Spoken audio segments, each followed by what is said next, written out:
नमस्कार दोस्तों, मैं रंजीत सिंह आपके अपने YouTube चैनल लाल किताब का मजमून में आपका स्वागत करता हूं।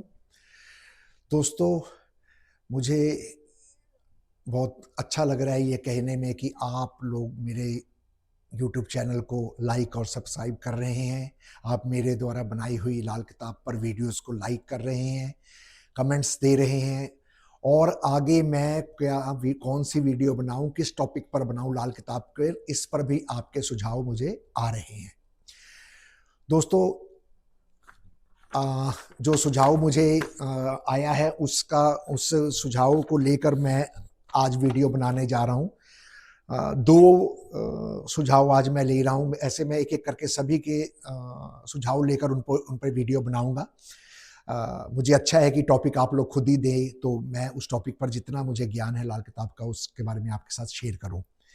दोस्तों, पहला एक सवाल मुझे किया है किसी ने पर्सनल कॉल करके। वो कहते हैं कि गुरुजी हम जहाँ पढ़ते हैं या हमने जहाँ पढ़ा है वहाँ वो हमें ये कहते हैं कि उच्च के ग्रह की कोई वैल्यू नहीं है, ये सिर्फ कहने और सुनने के लिए है। उच्च और नीच के ग्रह, इनका कोई लेना देना नहीं है। तो मुझे नहीं पता कि उनके जो टीचर है वो कैसे उनको इस बात को उन्होंने समझाया है या एक्सप्लेन किया है, लेकिन मेरा ये मानना है कि जो हमारी लाल किताब है, इस लाल किताब में हर चीज का कोई ना कोई रीजन है, वजह है। क्योंकि बिना रीजन के, बिना वजह के कोई भी बात पूज्य पंडित रूपचंद जोशी जी ने नहीं लिखी है। दोस्तों देखिए, एक छोटी सी बात मैं आप लोगों के साथ शेयर कर देता हूं कि उच्च नीच का किस तरीके से प्रभाव है हमारे जीवन में, या हमारे जो हम प्रिकॉशंस ले रहे हैं, या जो हम अपने रूह की शांति के का जो जरिया पंडित जी ने उपाय को बताया है कि एक रूह की शांति का जरिया आपको मिलेगा, रूह आपकी आत्मा शांत होगी, आपके इर्द गिर्द पॉजिटिव ओरा जो है वो आ जाएगी। एक शेर आप पर हमला कर रहा है, वो हमला नहीं कर पाएगा। इस तरह की उन्होंने हमें समझाने की कोशिश की है। हम उस चीज को समझकर आगे मैं बात कर रहा हूं कि जो उच्च की चीज है उसका बहुत बड़ा रोल है, उच्च के ग्रह का बहुत बड़ा रोल है। देखिए, उच्च का ग्रह जब, अगर आपकी कुंडली में कोई भी ग्रह, फॉर एग्जांपल हमारी लाल किताब की जो तरतीब है वो बृहस्पति से शुरू होती है। अगर आपकी कुंडली में बृहस्पति अच्छे घरों में बैठा हुआ है या उच्च के घरों में बैठा है, तो पंडित जी कहते हैं कि खाली सोना होगा। बृहस्पति खाना नंबर 4 में है ना, खाना नंबर 4 जो कि उसके मित्र चंद्रमा का घर है, जहां पर सूर्य का भी इख्तियार है उस घर में, क्योंकि सूर्य और चंद्र दोनों एक ही सिक्के के दो पहलू हैं, इसीलिए इन्हें एक एक राशि दी गई है। सूर्य को एक राशि दी गई है और दूसरी राशि चंद्रमा को दी गई है, क्योंकि सूरज के कदमों में ही चंद्रमा रहता है। पंडित जी कहते हैं कि सूरज के कदमों में चंद्रमा जो है वो बैठा है और उसी से रोशनी लेकर अपना जीवन निर्वाह कर रहा है, या आगे वो रोशनी देता है। तो उच्च के बात हम कर रहे थे। खाना नंबर 4 में अगर बृहस्पति उच्च का है तो वहां पंडित जी ने लिख दिया खाली सोना। खाली सोना, ये उसकी धातु की बात हम समझते हैं पंडित जी कर रहे हैं, लेकिन एक्चुअल में जो खाली सोना वहां पंडित जी कहना चाह रही हैं वो खाली किसी और प्योरिटी की भी बात साथ में कर रही हैं। सिर्फ बृहस्पति का सोना ही नहीं है। बृहस्पति की अगर हम सबसे पहले प्योरिटी पर जाए ना, अगर एक एक्चुअल में जो बृहस्पति की चीज लाल किताब ने हमें दी है वो है हमारी सांस, हमारी ऑक्सीजन जो हम ले रहे हैं, श्वास ले रहे हैं। इसी श्वास को लाल किताब में बृहस्पति का दर्जा दिया गया है कि बृहस्पति ग्रह इस श्वास को रिप्रेजेंट करेगा, इस ऑक्सीजन को रिप्रेजेंट करेगा, है ना। और खाना नंबर 4 में जो है प्योर ऑक्सीजन पंडित जी ने कहा है ना। प्योर ऑक्सीजन का मतलब, देखिए, ऑक्सीजन जो है वो आप बात को समझिए। जो मैं सिर्फ कहना चाह रहा हूं आपको अपने लैंग्वेज में समझाना चाह रहा हूं, क्योंकि मैंने कोई स्क्रिप्ट तैयार करके मैं वीडियोस नहीं बनाता। मैं नॉर्मली अपने घर में जब बैठा हूं, मेरे दिमाग में कोई बात आई या मैंने कमेंट्स खोले, किसी के पढ़े या किसी की कॉल आ गई, इस पर वीडियो बना दो, मैं उस पर वीडियो बना देता हूं। मुझे तैयारी करने के लिए मैं तैयार करके अपने वो शब्दों को चुनकर पिरो कर बोलूं, मनगढ़ंत शब्द बोलूं, वो मेरी नेचर नहीं है। मैं नेचुरली ही बोलता हूं और बिल्कुल सिंपल वे पे आप लोगों को समझा रहा हूं। सिंपल वे से उठकर मैं वीडियो आप लोगों के सामने दे रहा हूं। तो खाना नंबर 4 का जो बृहस्पति है ना, वो प्योर ऑक्सीजन है, प्योर सोना है, खालिस बृहस्पति है। यूं समझिए खालिस बृहस्पति है। अब खालिस बृहस्पति का मतलब है कि उसमें किसी प्रकार का भी कोई खोट नहीं है, कुछ नहीं है, इसलिए उसे खाना नंबर 4 में जगह दी गई है ना। क्योंकि उच्च स्थान, उच्च पदवी तो उसी को मिलेगी ना जो सुच्चा और उच्चा होगा कहते हैं, है ना। जिसके पास प्योरिटी होगी उसी को ऊंचा दर्जा मिलेगा, है ना। जैसे खाना नंबर 1 में सूर्य को दर्जा मिला उच्च का, है ना। खाना नंबर 4 में बृहस्पति को मिला, 7 में शनि को मिला और 10 में मंगल को मिला। ये इन घरों में इनको उच्च का देने का मतलब ये है कि यहां इनकी प्योरिटी पड़ी हुई है। ऐसे ही नहीं उच्च का ग्रह बना दिया एस्ट्रोलॉजी में। जो हमारे ऋषि मुनि हुए हैं उन्होंने ऐसे ही नहीं बना दिया, उन्होंने कोई प्योरिटी देखकर, कुछ सोच समझ कर ही बनाया होगा, कुछ जोड़ तोड़ की होगी तभी बना। ऐसे नहीं कि किसका कोई महत्व नहीं है, ऐसे कभी नहीं होता। हर चीज का ज्योतिष में महत्व है, सिर्फ हमें ढूंढना पड़ेगा। हमारे अंदर क्या काबिलियत, हम कितना ढूंढ सकते हैं, ये हर बंदे की अपनी काबिलियत है, अपनी सोच है। लेकिन मैं ये सोचता हूं कि हर चीज का ज्योतिष में जो है महत्व है।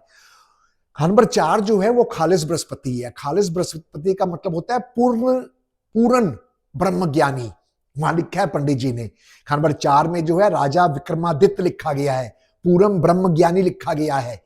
और भी बहुत सी ऐसे चीजें लिखी गई हैं कि आपके बाप दादा भी जो है पूर्ण ब्रह्म ज्ञानी हो सकते हैं। 2 पीढ़ी या 3 पीढ़ी पिछली जो है वो पूर्ण ब्रह्म ज्ञानी यानी कि खालस हो सकती है, उनमें कोई खोट नहीं होगा। वो धर्म से जुड़े होंगे, वो अपने संस्कारों से जुड़े होंगे, वो बहुत ही उनका बृहस्पति की इज्जत है, इनकी इज्जत बहुत होगी अपने घर मोहल्ले, अपने गांव में, है ना। ऐसे इन चीजों को खालिस के साथ जोड़ा गया है।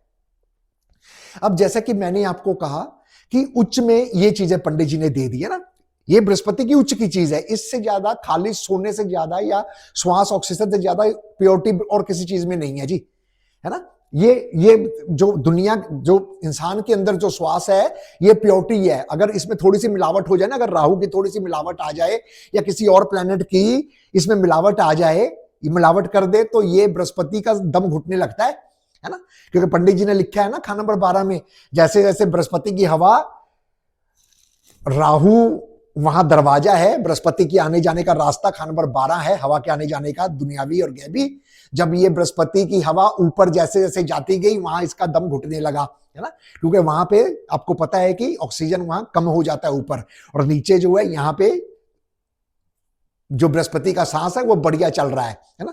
अब बात करते हैं, लेकिन यहां भी बढ़िया नहीं चल रहा है। देखा जाए तो पोल्यूशन ने सारे हर जगह खराब कर दिया, पूरे वातावरण को खराब कर दिया ना। तो कृपया पोल्यूशन ना फैलाएं, इसको अपनी गाड़ी को रूटीन बाय रूटीन पे चेक कराएं, सर्विस कराएं और मेंटेन रखें। अब बात करते हैं, जहां पंडित जी ने खाना नंबर 4 में बृहस्पति को उच्च का दर्जा देकर पिता का नाम शौकत, शान शौकत बढ़ाई, जातक की नाम, नेम फेम, इज्जत दी, राजा विक्रमादित्य का दर्जा दिया, महलों का मालिक होगा, बड़े बड़े घर महल बाड़ी होंगे लिखा है पंडित जी ने, है ना। खाली सोना होगा, बाग बगीचे होंगे लिखा है पंडित जी ने, है ना, चंद्रमा के घर में होने की वजह से। इसी तरीके से देखिए उस नंबर 4 में जो उच्च का बृहस्पति है, वहां बाप दादा यानी कि पिछली 1 या 2 या 3 पुश्तों ने उसको सोना दिया।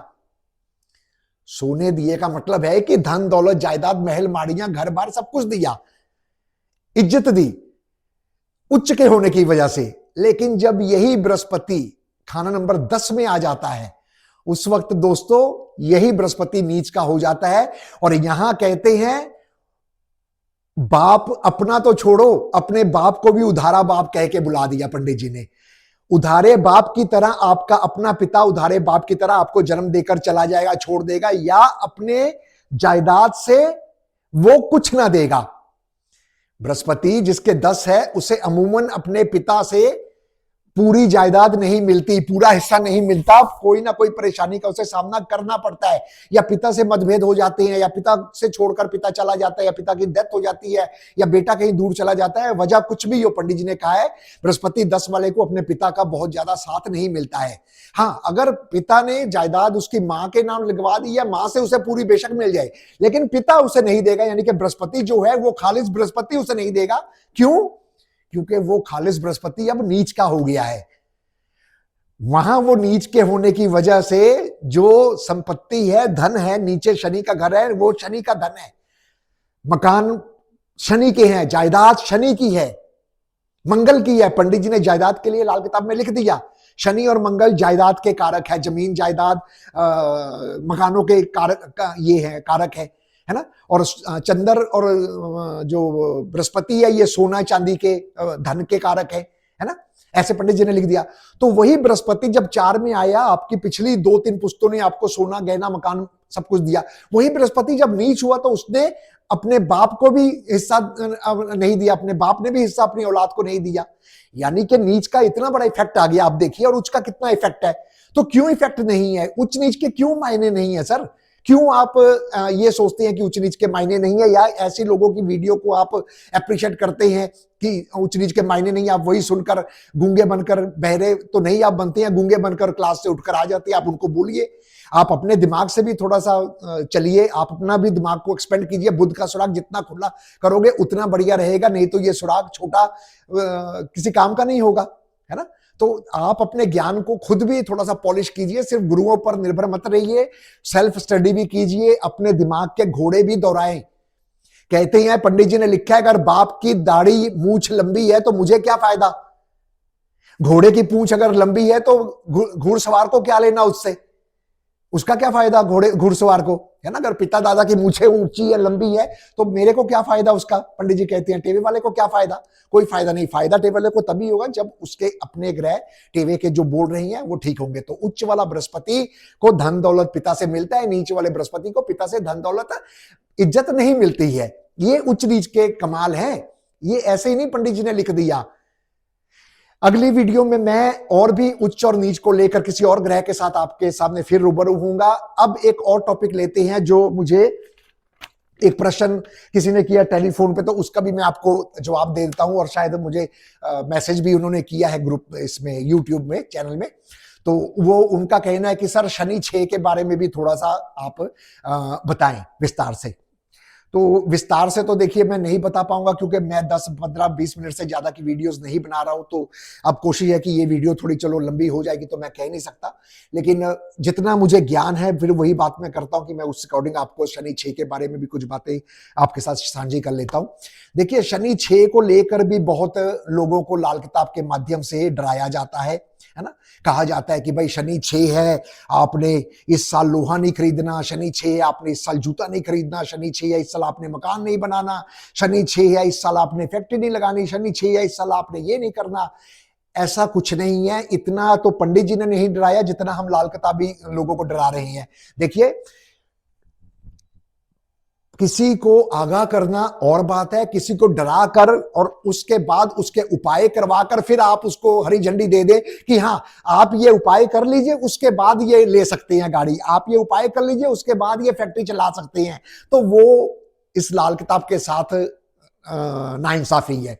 अगर पंडित जी ने जो लिखा आप वो बात उनसे स्पष्ट कीजिए, उसके बाद उसकी मर्जी वो करे ना करे, आप उसे सही गाइड कीजिए।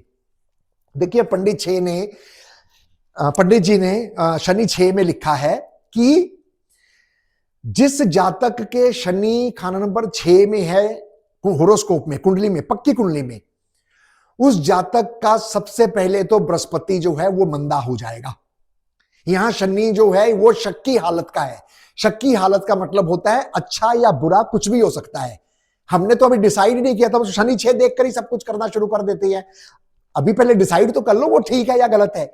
शनि 6 अगर आपके बृहस्पति को मंदा कर दिया उसने, बृहस्पति मंदा हो गया, तो इसका मतलब यह है कि कहीं ना कहीं आपके बृहस्पति को चोट पहुंच रही है।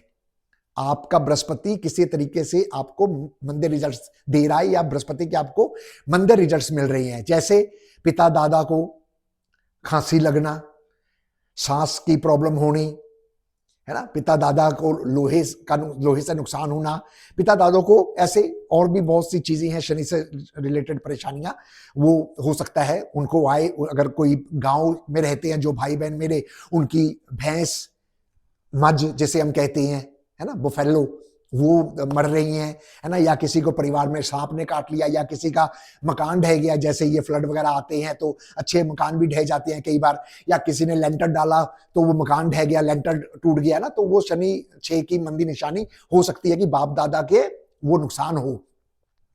लेकिन उस शनि 6 को हम किस तरीके से ट्रीट करें, या हम अपने जो हमारे पास आते हैं पूछने के लिए उनको कैसे समझाएं, वो छोटा सा तरीका जो मैंने अपनाया है मैं आपके साथ शेयर करता हूं। अगर आपको अच्छा लगे आप भी अपने दोस्तों भाइयों को बोलिए, अगर नहीं तो आपकी मर्जी। देखिए, शनि 6 उस वक्त पंडित जी ने कहा है जहरीला होगा जब जन्म कुंडली का खाना नंबर 6 में बैठा हुआ शनि दोबारा खाना नंबर 6 में आ जाएगा। सबसे पहली कंडीशन तो ये है कि 6 का जब 6 में रिपीट मारेगा उस साल आपने जातक को इन सब चीजों से मना करना है। सबसे पहला उसूल तो यही है लाल किताब का जो पंडित जी ने समझाया हमें, कि शनि 6 का 6 जब आएगा उस साल आपने पांव की जूती, बच्चों के खेलने के खिलौने, फैक्ट्री, मकान, लोहे की गाड़ी, ऐसी कोई भी चीज जो है आपने परचेज नहीं करनी है। अगर आपने गलती से वो परचेज कर ले, जूते परचेज कर लिए, तो पंडित जी कहते हैं वही जूते आपके सिर में पड़ेंगे, यानी कि आपसे कोई ना कोई ऐसी गलती हो जाएगी जिससे आपका नुकसान होगा, है ना।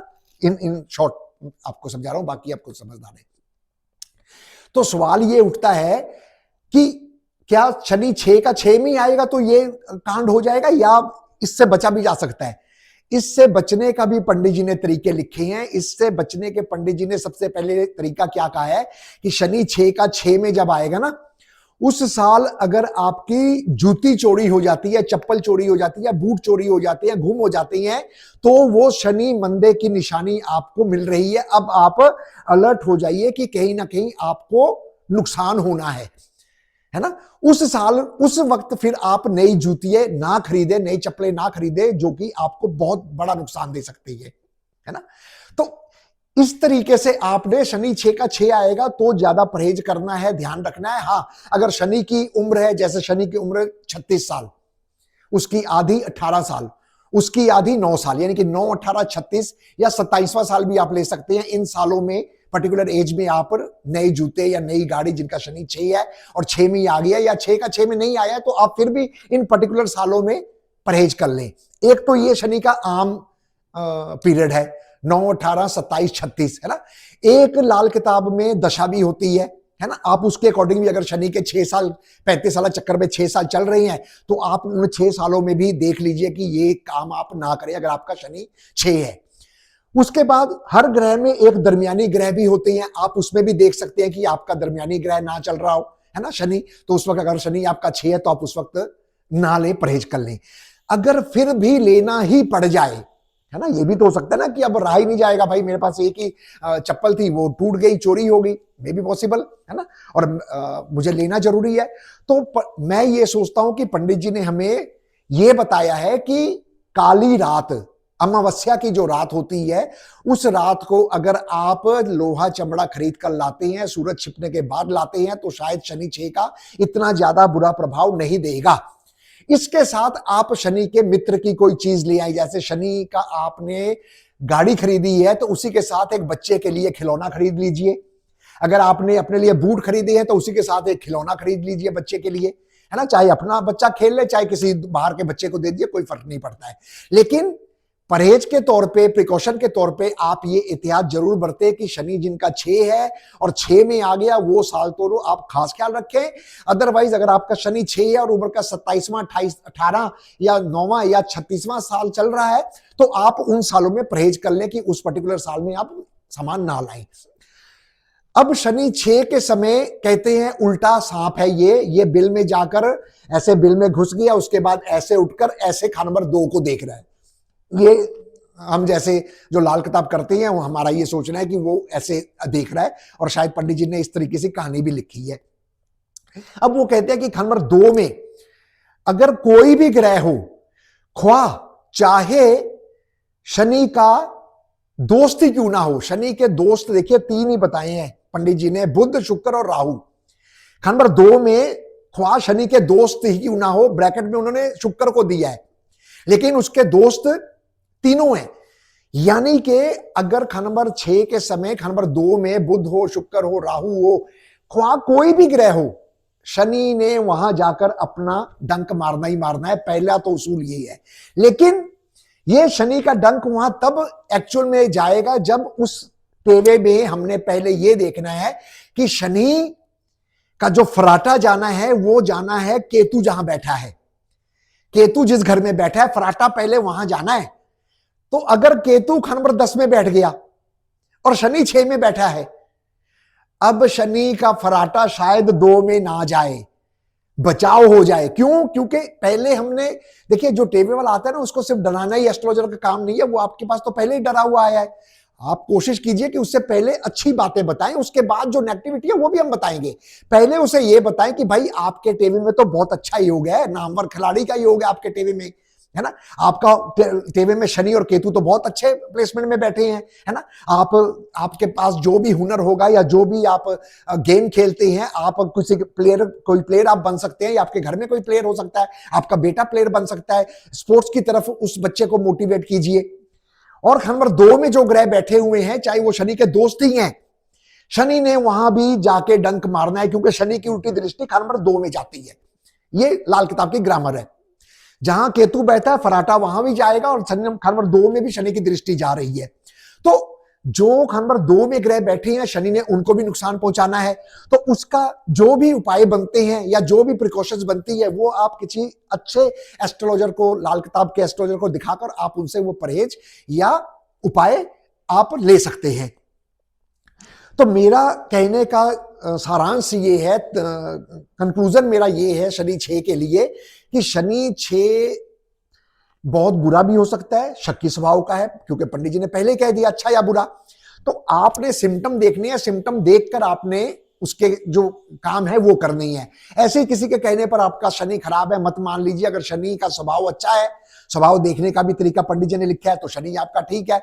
वो उल्टी दृष्टि से 2 में देख रहा है, अगर 2 में कोई ग्रह ही नहीं है तो वो वहां जाकर डंक किसको मारेगा? किसी को नहीं मारेगा।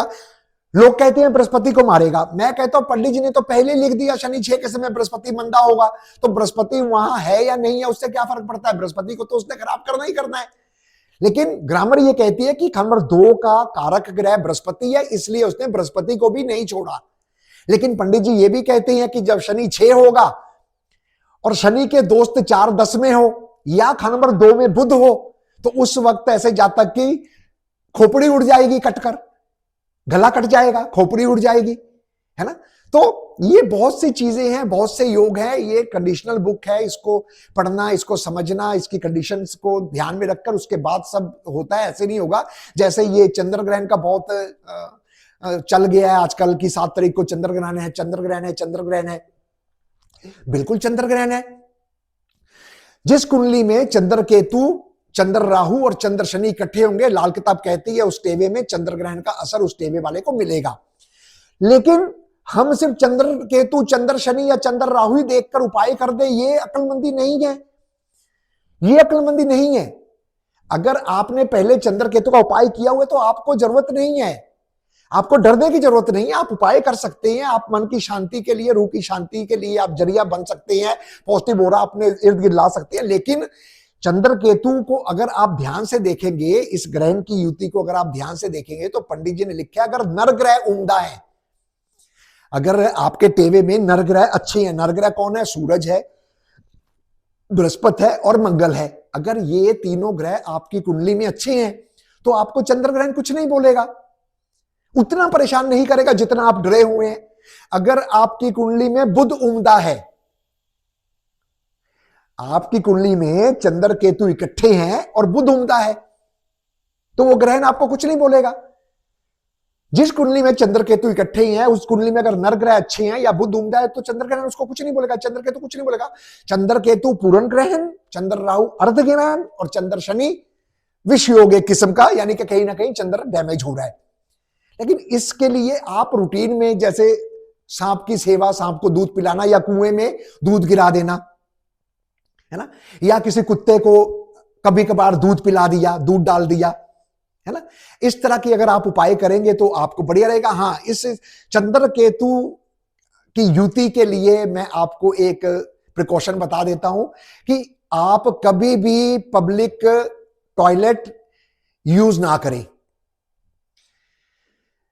आप कभी भी बाहर खुली जगह पर शौच या पेशाब ना करें, यूरिन ना करें। अगर पब्लिक टॉयलेट यूरिनल यूज करने की नौबत आ ही जाए तो सबसे पहले चंद्र केतु वाले को चाहिए कि वो जाकर वहां पहले पानी पुश करे, उसके बाद शौच करे।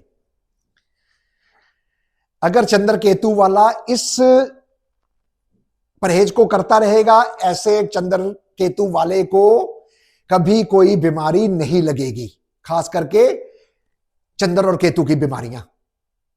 और चंद्र और केतु की सब छोटी बीमारियां नहीं है, चंद्र केतु की बहुत बड़ी बड़ी बीमारियां भी है।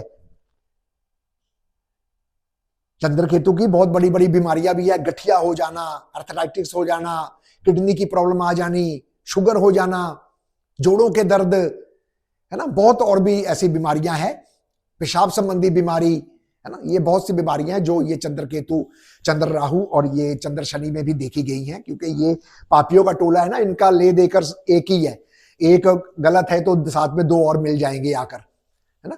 तो इस तरीके से अगर आप चंद्र केतु ग्रहण वाले दिन अगर आपने उपाय करना ही है, कर लीजिए, नुकसान कोई नहीं है। इसके लिए आप थोड़े से काले सफेद तिल, एक सूखा नारियल, थोड़े से बादाम, लक्कड़ वाले, शेल वाले जो होते हैं, ठीक है, ये लेकर आप किसी भी चलते पानी में बहा दीजिए, ठीक है।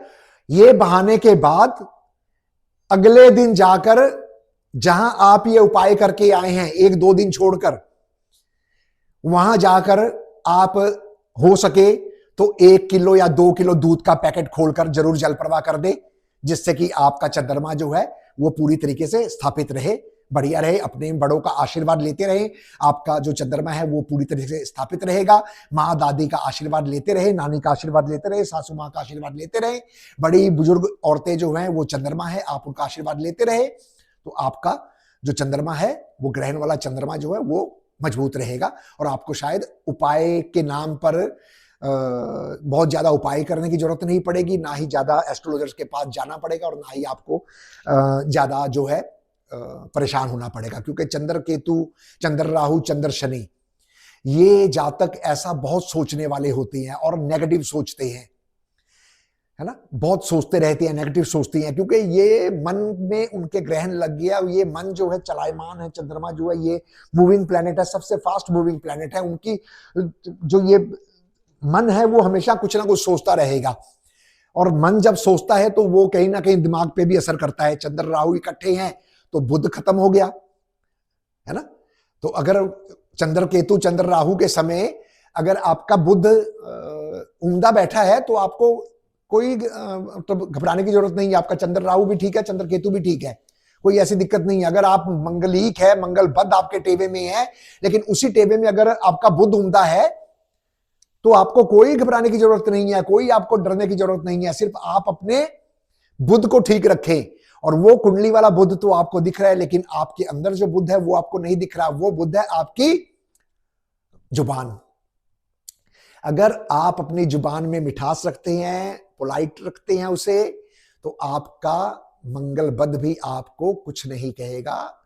आपका मंगल बद दूसरों को भी कुछ नहीं कहेगा, क्योंकि मंगल बद तो दूसरों के ऊपर ही बला डालता है ज्यादातर, तो अपने ऊपर तो कम ही डालता है वो, उससे तो ज्यादा नुकसान होता नहीं है। वो घर को ही बर्बाद करने के लिए, पिछलियां जो 2 पुश्तें नामवर हुई हैं, 3 पुश्तें नामवर है, धन दौलत इकट्ठा करके रखा है, उसी को बर्बाद करने के लिए वो आया है ना। तो कृपया आप ये वीडियो को ध्यान से सुनिए और उपाय कीजिए। और अब मुझे इजाजत दीजिए, अगर कोई गलती हुई हो तो मेरी गलती को सुधारिए। खुश रहे, आबाद रहे, मानोल जान बढ़ते रहे, मदद मालिक अपनी खुद देगा, नेकी आप करते रहे। धन्यवाद।